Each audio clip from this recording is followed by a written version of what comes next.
வணக்கம்.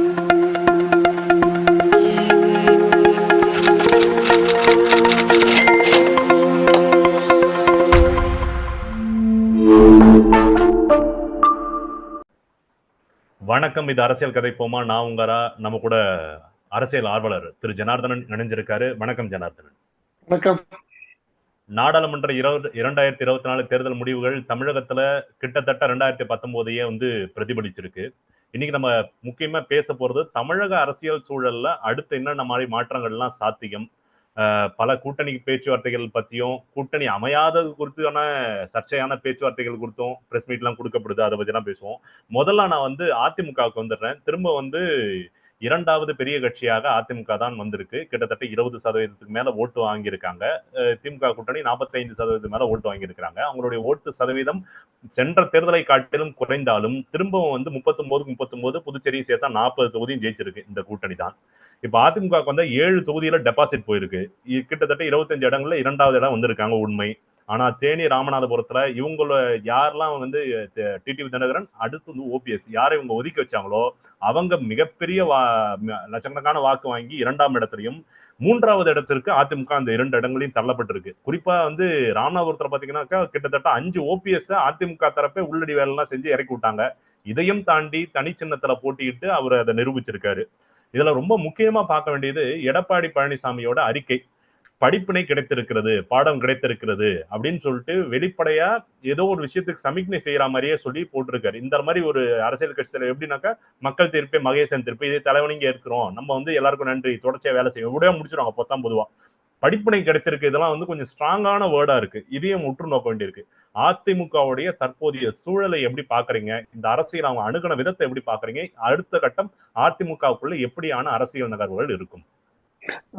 நீங்க சொல்ற மாதிரி அதான் டெபாசிட் போனது, 3வது இடத்துக்கு தள்ளப்பட்டது, ஒரு சில இடங்களில நாம் தமிழர்கள் அவர்களை முந்தி இருப்பது, அதெல்லாமும் நம்ம பார்க்கணும். நாம் தமிழர்கள் தனித்து இந்த இதுல கிட்டத்தட்ட 9% வாக்குகள் அப்படிங்கிறது வந்து சாதாரண விஷயம் கிடையாது. ஒரு மாநில கட்சியாக ஒரு அங்கீகாரம் பெற்ற அதிமுகவை பொறுத்த வரைக்கும் நீங்க வந்து பாத்தீங்கன்னா இந்த தேர்தல் அவங்களுக்கு வந்து நிச்சயமாக அவர் வந்து எல்லாரையும் பிரதிபலிக்கணும் அப்படிங்கறதுனால படிப்பினை அப்படிங்கிறாரே தவிர, பட் எடப்பாடியின் தலைமைக்கு அப்படிங்கிறது வந்து இது வந்து ஒரு மிகப்பெரிய ஒரு கேள்விக்குரியதான் இந்த எலெக்ஷன் வந்து அண்ணா திராவிட முன்னேற்ற கழகத்துக்கு கொடுத்திருக்குங்கிறத நம்ம பார்க்கலாம். சரி, நீங்க சொன்ன மாதிரி ஓபிஎஸ் இருக்கட்டும், டிடிவியா இருக்கட்டும், இவங்க எல்லாம் வந்து நல்ல ஒரு ஓட்டு எடுத்து 2வது இடத்துல வந்திருக்காங்க. அங்கேயும் தள்ளி இருக்காங்க. 20% வாக்குகள். அதாவது இது நாள் வரைக்கும் வந்து இவங்க வந்து பாரதிய ஜனதா 3% வாங்கினது, நோட்டாக்கு கீழே உள்ள கட்சி அப்படின்னு பேசினது போக, இன்னைக்கு அவங்களுக்கு இதையும் நம்ம வந்து இவங்க 20 இவங்க என்னைக்குமே 2வது பெரிய கட்சி, அதுல மாற்றுக்கிறது இல்லை. அதே மாதிரி பாரதிய ஜனதா இன்னைக்கு வந்து என்டிஏ கூட்டணியா 18%, இவங்க ஒரு தனியா ஒரு 12-13% எடுத்து இவங்களும் இன்னைக்கு, அதாவது இதுல இன்னொரு விஷயம் என்னன்னா உற்று நோக்க வேண்டியிருக்கு. என்னன்னா அண்ணா திராவிட முன்னேற்ற கழகம், திராவிட முன்னேற்ற கழகம் இல்லாம ஒரு தேசிய கட்சி 1971 அப்புறம் 1971 காங்கிரஸ், 1971 அப்புறம் ஒரு தேசிய கட்சி திமுக அதிமுக கூட்டணி இல்லாம 10% வாக்குகளை வாங்குறது அப்படிங்கிறது இந்த எலெக்ஷன்ல தான். அது பாரதிய ஜனதா வாங்கியிருக்காங்க. இதுக்கு வந்து இந்த இந்த இதுக்கு ஒரு காரணமா இருந்தது அண்ணா திராவிட முன்னேற்ற கழகம். அண்ணா திராவிட முன்னேற்ற கழகம் வந்து இதுலயும் நம்ம பாமகவுடைய ரோலை குறைச்சு மதிப்பிட முடியாதுன்னு தான் நான் நினைக்கிறேன். கண்டிப்பா இவங்களுடைய ஓட்டு அவங்களுக்கு கொஞ்சம் டிரான்ஸ்பர் ஆயிருக்கலாம். ஆனால் பாமக ஸ்ட்ராங்கா இருக்கிற இடத்த அவங்க நேரடியா கேட்டு வாங்கினதால இவங்க ஓட்டு எந்த அளவுக்கு டிரான்ஸ்பர் ஆயிருக்குன்னு தெரியல. ஒண்ணு. 2வது பாத்தீங்கன்னாக்கா இப்ப ஜான் பாண்டியன் ஆகட்டும், கிருஷ்ணசாமி ஆகட்டும், அடுத்து ஏசி சண்முகம் ஆகட்டும், தேவநாதன் யாதவ் ஆகட்டும், இவங்க எல்லாருமே தனி கட்சி வச்சிருக்காங்க. அவங்க எல்லாருமே இந்த ஸ்டார் கேண்டிடேட்ஸா களமிறக்கப்பட்டு பாஜகவால பயனடைஞ்சிருப்பாங்க. நான் இல்லைன்னா மறுக்கவே இல்லை. இருந்தாலும் அவங்களுடைய தனிப்பட்ட செல்வாக்கும் இதுல பிளே ஆயிருக்கும். அது மட்டும் இல்லாம பாஜக இது நம்ம மனசுல வச்சுக்க வேண்டியது எல்லாருமே ஸ்டார் கேண்டிடேட்ஸ் இந்த தாட்டி. அதிமுக அவங்களோட இன்டென்ஷன் அப்படிதானே. இந்த எலெக்ஷனை பொறுத்த வரைக்கும் அவங்க கண்டெஸ்ட் பண்ணது என்னன்னா ஓட் ஷேர் இன்க்ரீஸ் பண்ணி காமிக்கணும். அதுக்காக ஒரு ஸ்டார் கேண்டிடேட்ஸ் எல்லாரையுமே வந்து களத்துல கொண்டு வந்து இறக்கி விட்டாங்க அப்படிங்கறதா நிதர்சனம். இதுல ஒரு மாற்று கருத்தே இல்லை. இதுல சர்ப்ரைஸா நம்ம பார்க்க வேண்டியது அப்படின்னா அன்சீடட் பிளேயர்ஸ் அப்படின்னு பாத்தீங்கன்னா பொள்ளாச்சியா இருக்கட்டும், கரூரா இருக்கட்டும், இங்கெல்லாம் ஒரு 2 லட்சம் வாக்குகள் வந்து அலட்சியமா அவங்க வாங்கிட்டு போயிட்டாங்க. இதெல்லாம் வந்து நம்ம சொல்ல போனா அண்ணா திராவிட முன்னேற்ற கழகத்தின் கோட்டை திருப்பூரா இருக்கட்டும், இங்கெல்லாம் பாத்தீங்கன்னா ஒரு அன்சீடட் யாராவது நீங்க சொல்ற மாதிரி ஸ்டார் கேண்டிடேட்னு இல்லாம திருவண்ணாமலையில போய் அஸ்வத்தாமன் வந்து ஒரு 1.5 லட்சம் ஓட்டு வாங்குறாரு. என்ன அது வந்து இதெல்லாமே வந்து ஒரு புருவத்தை உயர்த்தி பார்க்கக்கூடிய ஒரு இதுவாதான் இருக்கு. பட் நீங்க சொன்ன மாதிரி அவங்க வந்து அண்ணா திராவிட முன்னேற்ற கழகத்துக்கும் பாரதிய ஜனதாவுக்கும் நடைபெற்ற ஒரு இதுல அண்ணா திராவிட முன்னேற்ற கழகத்தை முந்தி அவங்க வந்து தானும் இந்த வந்து களத்துல இருக்கோம் அப்படிங்கறத நிரூபிச்சுட்டாங்க. அது வந்து அண்ணா திராவிட முன்னேற்ற கழகத்துக்கு அதை கூட ஒரு படிப்பினையா எடுத்துக்கிட்டேன் அப்படின்னு கூட சொல்லலாங்க, சொல்லியிருக்கலாம். ஆனா அண்ணா திராவிட முன்னேற்ற கழகத்துல இதை வந்து சீரியஸாவே உற்று நோக்குறது அப்படின்னு பாத்தீங்கன்னா, எனக்கு தெரிஞ்ச ஒரு 5-6 தொகுதிகள்ல கேண்டிடேட் நல்லபடியா போட்டிருந்தாங்கன்னா இவங்க அந்த தொகுதியெல்லாம் ஜெயிச்சிருக்கக்கூடிய வாய்ப்புகள் இருக்கு. திருவள்ளூர்ல நல்ல கேண்டிடேட் போட்டிருந்தாங்கன்னா ஜெயிச்சிருப்பாங்க.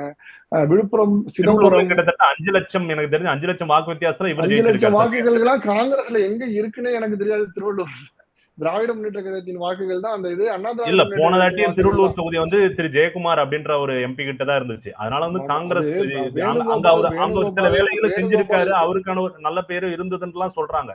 சோ அதை நம்ம வந்து நான் என்ன சொல்றேன், முழுமுற்றா காங்கிரஸ்க்கு இல்லன்றத நம்ம ஒதுக்கிட முடியாது. ஆனா திமுகவுடைய பங்கு மிகப்பெரிய பங்குன்றதையும் நம்ம ஏத்துக்கணும். திமுகவை தவிர்த்து அப்படிங்கறது வந்து காங்கிரஸ் வந்து பார்க்க முடியல அப்படிங்கறதான் ஒண்ணு பார்க்க முடியாது. ரெண்டாவது விஷயம் என்னன்னா, அண்ணா திராவிட முன்னேற்ற கழகத்தை பொறுத்த வரைக்கும் எனக்கு தெரிஞ்சு இப்ப திரும்பி அடுத்த கட்ட நடவடிக்கையில அவங்க கலந்தாய்வு கூட்டம், அவங்களுடைய மாவட்ட செயலாளர் கூட்டங்கள்ல இது மிகப்பெரிய அளவுல பிரதிபலிக்கும். இதுல ஒரே ஒரு விஷயம் தான் நான் திருப்பி திருப்பி சொல்றது என்னன்னா, எடப்பாடி எம்ஜிஆரோ ஜெயலலிதாவோ கிடையாது.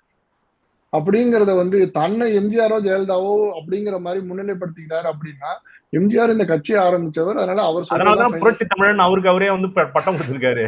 அதுதான் அதாவது தன்னை வந்து ஜெயலலிதா அப்படிங்கிறது ஒரு தனிப்பட்ட ஆளுமையாக ஒரு இண்டிவிஜுவலா உருவாகினாங்க. சோ இவங்க 2 பேரும் மாதிரியும் வந்து எடப்பாடியார் அப்படிங்கிறது வந்து என்னைக்குமே கிடையாது. ஏன்னா இன்னைக்கு எடப்பாடியாருக்கு என்ன எக்ஸ்பீரியன்ஸோ அதேதான் கேபி முனுசாமிக்கும் எக்ஸ்பீரியன்ஸ், அதேதான் சண்முகத்துக்கும் எக்ஸ்பீரியன்ஸ், அதே மாதிரி சீனியர் மினிஸ்டர்கள் அப்படிங்கிறவங்க எல்லாருமே இருக்காங்க. நீங்க கட்சியில அடிமட்ட தோண்டல இருந்து வந்தோம் அப்படிங்கறதுனால உங்களை வந்து தலைமையா இந்த இந்த கேள்விகள்லாம் அடிக்கடி வரும். ஏன்னா நீங்க அன்னைக்கு கூவத்தூருக்கு முதல் நாள் வரைக்கும் நீனும் நானும் ஒரே சீட்ல தானப்பா உட்காந்துருந்தோம் அப்படிங்கறத வந்து பேசக்கூடிய அளவுக்கு தான் அதோட தலைமையுடைய கட்டுப்பாடு அப்படிங்கிறது இருக்கும். ஏன்னா அதுதான் நம்ம பார்த்துக்கிட்டு இருக்கோம் ஆரம்ப காலகட்டத்தில இருந்து. ஓபிஎஸ் இது பண்ணதா இருக்கட்டும், சசிகலாவை இது பண்ணதா இருக்கட்டும், டிடிவி தினகரனை வெளியே அனுப்பிச்சதா இருக்கட்டும். சோ இதே மாதிரி நாளைக்கு இபிஎஸ் அப்படிங்கறதா அவங்களுடைய மைண்ட் செட்டா இருக்கும் அப்படிங்கறத பாக்குறேன். சாதாரண ஒரு விஷயம் கிடையாது. இதுல இருந்து அவங்க திரும்பி வரக்கூடிய விஷயம். அம்மா இருந்தபொழுது நீங்க இதுல நோட் பண்ணணும், 1996 படுதோல்வி அடைஞ்சாங்க. 98 அந்த அம்மா வந்து என்ன பண்ணிட்டாங்க, ஏதாவது ஒரு தேசிய கட்சியோட கூட்டணி வைக்கணும்னு அடுத்து நடந்த நாடாளுமன்ற தரத்துல தங்களுடைய பிரசன்ஸ் வேணும் அப்படிங்கறதுனால வாஜ்பாயோட கூட்டணி போனாங்க. சோ அந்த தொகுதி அதுல 18 தொகுதி ஜெயிச்சாங்க.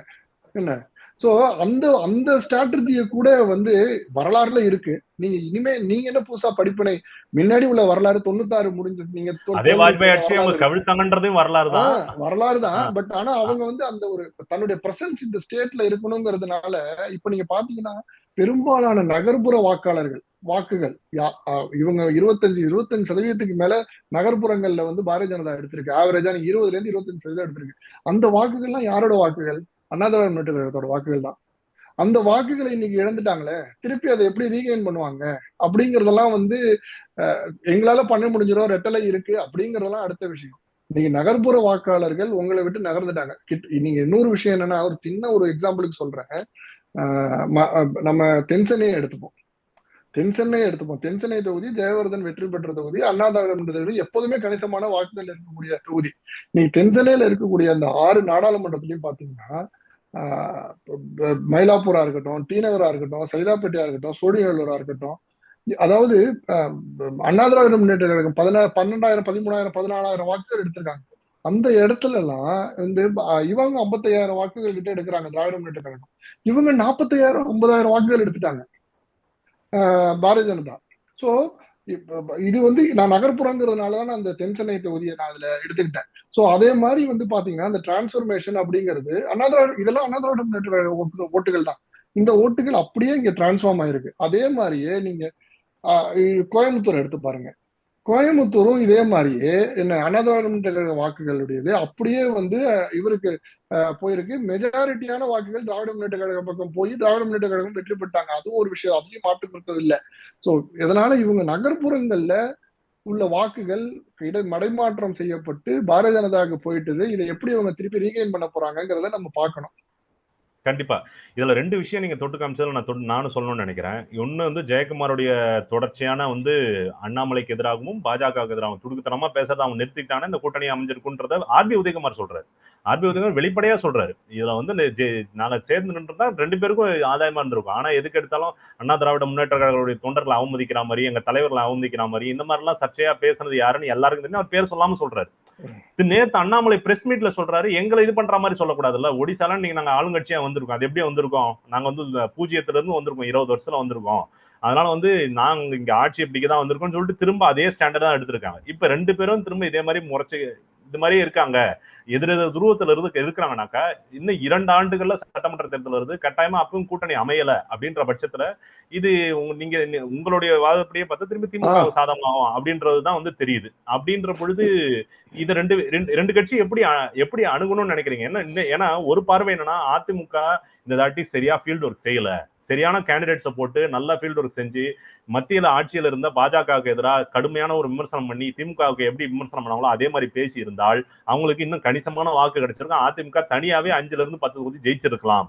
ஆனால் ஒரு இடத்த கூட நரேந்திர மோடிக்கு எதிராகவோ இல்ல வந்து பாஜகவுக்கு எதிராகவோ அதிமுகவோ எடப்பாடி பழனிசாமி பெருசா பேசவே இல்லை.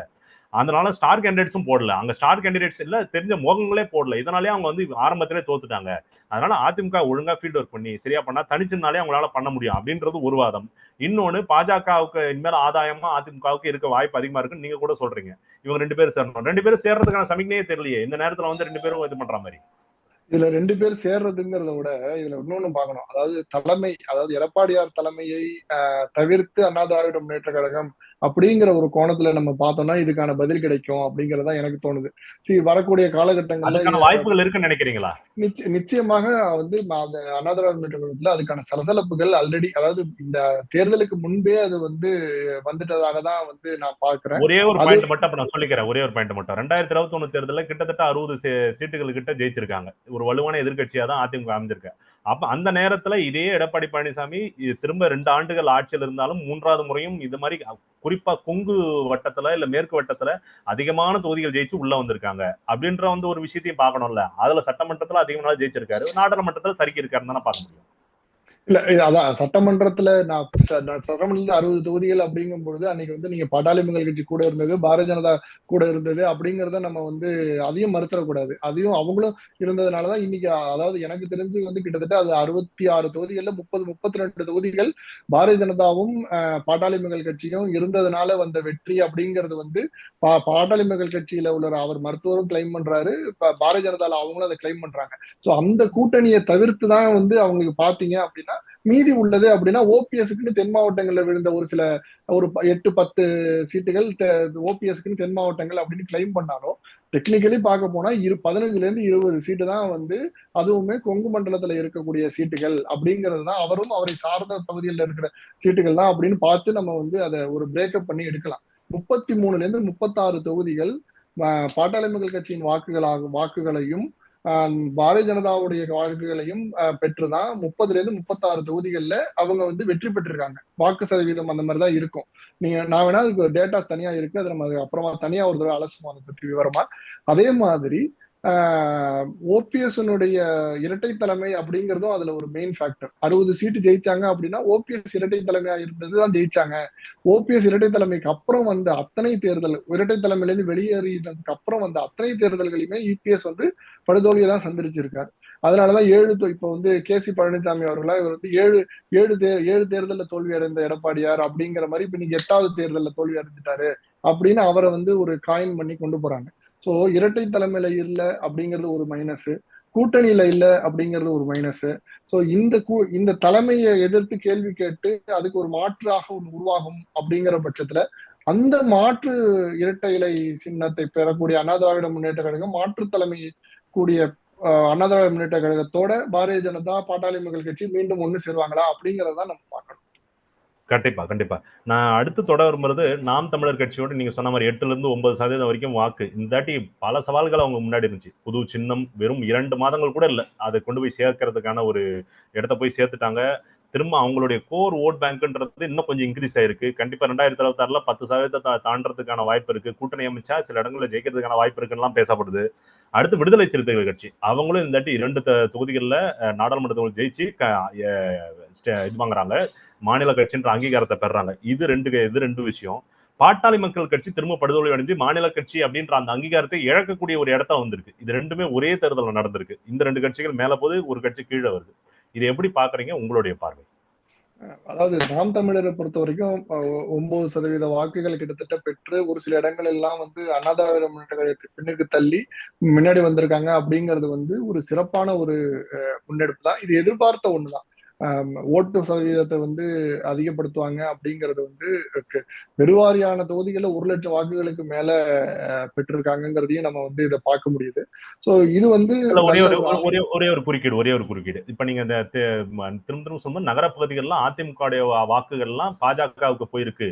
இது நாடாளுமன்ற தேர்தல்ன்றதால பாஜகவுக்கு ஒரு சின்ன ஒரு எட்ஜ் இருந்துச்சுன்னு புரிஞ்சுக்கலாம். ஆனா 2024 சட்டமன்ற தேர்தல் வரும்பொழுது இந்த நகர்ப்புற வாக்காளர்கள் பாஜகவுக்கு போறதுலாம் நாம் தமிழர் கட்சிக்கு போறதுக்கான வாய்ப்புகள் அதிகமா இருக்கையா? இல்ல நகர்ப்புற வாக்காளர்கள் நீங்க பாத்தீங்கன்னா நீங்க அதுவுமே நீங்க அதாவது அர்பன் ஓட்ஸ் ரூரல் ஓட்டுன்னு பிரிக்கக்கூடிய கான்ஸ்டுவன்சிஸ்ல பாத்தீங்கன்னா 1,00,000 ஓட்டு இவங்க வாங்கியிருக்கிற ஓட்டுகள் எல்லாத்தையுமே பாத்தீங்கன்னா மோஸ்ட்லி வந்து ரூரல் சைட்ல இருக்கிற இதுதான். நீங்க ஃபார் எக்ஸாம்பிள் இப்போ உங்க காளியம்மாள் எடுத்துங்க 1,10,000 ஓட்டு வாங்கியிருக்காங்க. என்ன திருச்சி மாநகரம் ஒண்டி தான், திருச்சியை சுற்றியுள்ள 5மே ரூரல் ஏரியா தான். அங்க வாங்கியிருக்கிறத எடுத்துக்கோங்க, தூத்துக்குடியை எடுத்துக்கோங்க, கன்னியாகுமரி எடுத்துக்கோங்க. இதெல்லாம் வந்து ரூரல் ரூரல் ஏரியாஸ்ல வந்து ஒரு மாசா ஏடிஎம்கேவோட ஓட்டை கெயின் பண்ணியிருக்காங்க அப்படிங்கிறது தான் நம்ம அதுல பார்க்க முடியுது. ஸோ அர்பன் ஏரியால அப்படிங்கும் பொழுது பாரதிய ஜனதா அந்த ஓட்டை வந்து கெயின் பண்ணியிருக்காங்க அப்படிங்கிறது தான் பார்க்க. 2 பேருமே ஆக்சுவலா சாலிடா வந்து இவங்க 2 பேருக்கான விழுந்த வாக்குகள் அப்படிங்கிறது அண்ணா திராவிட முன்னேற்ற கழகத்தின் வாக்குகள் தான். அதுல வந்து எந்த விதமான வாக்குகள் புதிய வாக்காளர்கள் பெருமளவுல நாம் தமிழருக்கு வாக்களிச்சிருக்காங்க அப்படிங்கிறது தான் நிதர்சனமா பாக்குறது. இது ஒரு ஆரோக்கியமான அரசியலுடைய ஒரு வளர்ச்சி, பரிணாம வளர்ச்சி அப்படிங்கிறது தான். அதே ஒரு கட்சி வந்து மாநில அந்தஸ்து பெற்று இருக்கு அப்படிங்கிறதையும் நம்ம வந்து குறிப்பிட்டத்தக்க வளர்ச்சி இந்த தேர்தல் அப்படிங்கிறது தான் பார்க்க முடியுது. இதே மாதிரி பாட்டாளி மக்கள் கட்சி நீங்க சொன்ன மாதிரி ஒரு 10 தொகுதிகளில் போட்டிட்டு எந்த தொகுதியிலும் பெரிய இது இல்லை. இதுல ஒன்றியும் கடைசி வரைக்கும் போட்டிட்டு தருமபுரியில ஒன்றியும் அவங்க தோல்வியிடுறாங்க. இது வந்து அவங்க எனக்கு என்ன பொறுத்த வரைக்கும் பாட்டாளி மக்கள் கட்சி தொடர்ந்து இரண்டாவது தோல்வி. போன தாட்டி மருத்துவர் அன்புமணி ராமதாசன், இந்த தாட்டி அவங்களுடைய மனைவி நின்னாங்க. ஆமா ஆமா ஆமா. இதை பொறுத்த வரைக்கும் என்ன பொறுத்த வரைக்கும் என்னன்னா அவங்களுடைய கட்டமைப்பை அவங்க அதாவது அதான் 1 இயர் ஓட்டுகள் அப்படின்னு கன்சாலிடேட் பண்ணணும் அப்படின்னு அவங்க இருந்தாலும் வன்னிய அண்ணா திராவிட முன்னேற்ற கழக வாக்குகள், வன்னிய திராவிட முன்னேற்ற கழக வாக்குகள் அப்படிங்கிறது இன்னைக்கு சாலிடா இருக்கு. சோ அதுதான் இவங்க வன்னியர்கள் வாக்குகள் ஒண்டியும் அப்படின்னு வச்சுக்கிட்டு இனிமே அதை பார்க்காம இதை வந்து ஒரு பரந்துபட்ட இதுவா அடுத்த கட்டத்துக்கு நகர்த்தும் பொழுது அதை எப்படி அவங்க இம்ப்ரூவ் பண்ண போறாங்க அப்படின்னு பார்த்தாதான் 2026க்கான தேர்தல்ல வந்து அவங்க ஒரு மாநில கட்சியாக தான் பெர்ஃபார்ம் பண்ணணுங்கிறது தான் இருக்கு. எனக்கு தெரிஞ்சு என்னுடைய யூகம் சரியாக இருந்தால் அமையக்கூடிய மத்திய அமைச்சரவையில அன்புமணி அவர்களுக்கு ஒரு இடம் இருக்கும் அப்படின்னு தான் நான் பாக்குறேன். ஏன்னா அவர் ஏற்கனவே ராஜ்யசபா எம்பியா இருக்காரு அப்படிங்கறதுனால அவருக்கு இந்த தடவை வந்து மத்திய அமைச்சரவையில பங்கு கொடுப்பாங்க அப்படிங்கிற மாதிரி தான் எனக்கு வந்து ஒரு தகவல் சொல்றாங்க. அது பொறுத்து இருந்து பார்ப்போம். பட் அவங்க ரியலாவே வந்து ரீஅசஸ் பண்ணி கட்சியை வந்து ஒரு அடுத்த நகர்வு கொண்டு வர வேண்டியது அப்படிங்கிறத பார்க்கணும். அடுத்ததாக விடுதலை சிறுத்தைகள் 2 தொகுதியோட நம்ம முன்னாடி ஏற்கனவே பேசணும். 2 தொகுதிகளோட நிற்காம அடுத்ததாக 3-4 தொகுதிகளுக்கு போட்டிட்டு பொது தொகுதியில போட்டிட்டு தன்னை ஒரு தலித் ஓரியன்டான பார்ட்டி அப்படிங்கிறது சட்டமன்றத்துல போட்டிட்டாங்க. இதுல திருப்போரூர்ல போட்டிட்டாங்க. அதுல மாலாஜி ஜெயிச்சாங்க. பட் இருந்தாலும் அவங்களுடைய பிரசன்ஸை வந்து எக்ஸ்பேண்ட் பண்ணிக்கிறதுக்கு இதை வந்து கேபிட்டலைஸ் பண்ணணும் அப்படிங்கிறது தான் என்னுடைய பார்வையா இருக்கு. அவங்களுடைய வாக்கு வித்தியாசமும் நல்ல பெருவாரியான வாக்கு வித்தியாசத்துல வெற்றி பெற்றிருக்காங்க. சோ அதுவும் ஒரு நல்ல ஒரு அரசியல்ல யாரு ஜெயிக்கிறாங்க தோக்குறாங்கன்னு இல்லை, ஒரு ஆரோக்கியமான அரசியலை முன்னெடுக்கும் போது மக்கள் அவங்களுக்கு டிசைசிவ் மேண்டேட் கொடுக்கும்போது அந்த மேண்டேட்டையும் நம்ம அக்செப்ட் பண்ணிக்கணுங்கிற ஒரு இதை பார்க்கணும். சோ அவங்க இன்னும் ஃபர்தரா அடுத்த லெவல்ல இப்போ 2 சீட்ல நின்னாச்சு ஜெயிச்சாச்சு, அடுத்த கட்ட நடவடிக்கை என்ன, ஆட்சியில பங்கெடுக்க முடியுமா, சோ இந்த மாதிரி நகர்வுகளுக்கு போய் கட்சி அடுத்த கட்டத்துக்கு கொண்டு இதுவே மற்ற மற்ற மாநிலங்களையும் போட்டிட்டாங்க. மற்ற மாநிலங்களிலும் இந்தி கூட்டணிக்கு எதிர்த்து போட்டிட்டாங்க. என்ன கர்நாடகால ஒன்றியும் டி கே சிவகுமார் அவங்க கேட்டு கொடுத்ததுனால ஒரு 3-4 தொகுதியில அவங்க போட்டியிடாம வித்ட்ரா பண்ணிக்கிட்டாங்க. அது மாதிரி தன்னை வந்து தேசிய அளவுல முன்னிறுத்திக்கணும் அப்படின்னு பார்க்கக்கூடிய ஒரு கட்சியானது வந்து அடுத்த கட்ட நகர்வுக்கு 2 தொகுதியிலேயே சுருங்காம அடுத்த கட்டத்தை கொஞ்சம் பெரிய பிராடரா யோசிக்கணும் அப்படிங்கிறது தான் இதுல ஒரு இதுவா எடுத்துக்கிட்டு மூவ் பண்ணணும். ஏன்னா இன்னைக்கு அவங்களுடைய வாக்குகளை தவிர்த்து அப்படின்னா திராவிட முன்னேற்ற கழகம் ஜெயிப்பதற்கான வாய்ப்புகள் சாத்தியக்கூறுகள் அப்படிங்கிறது கிட்டத்தட்ட ஒரு 14ல இருந்து 15 தொகுதிகள்ல கம்மி. குறைந்தபட்சம் ஒரு 15 தொகுதிகள்ல விடுதலை சிறுத்தைகளின் வாக்குகளை தவிர்த்து திராவிட முன்னேற்ற கழகம் வெற்றி பெறும் அப்படின்னா இன்னைக்கு வந்து பெரிய கொஸ்டின் தான் அது.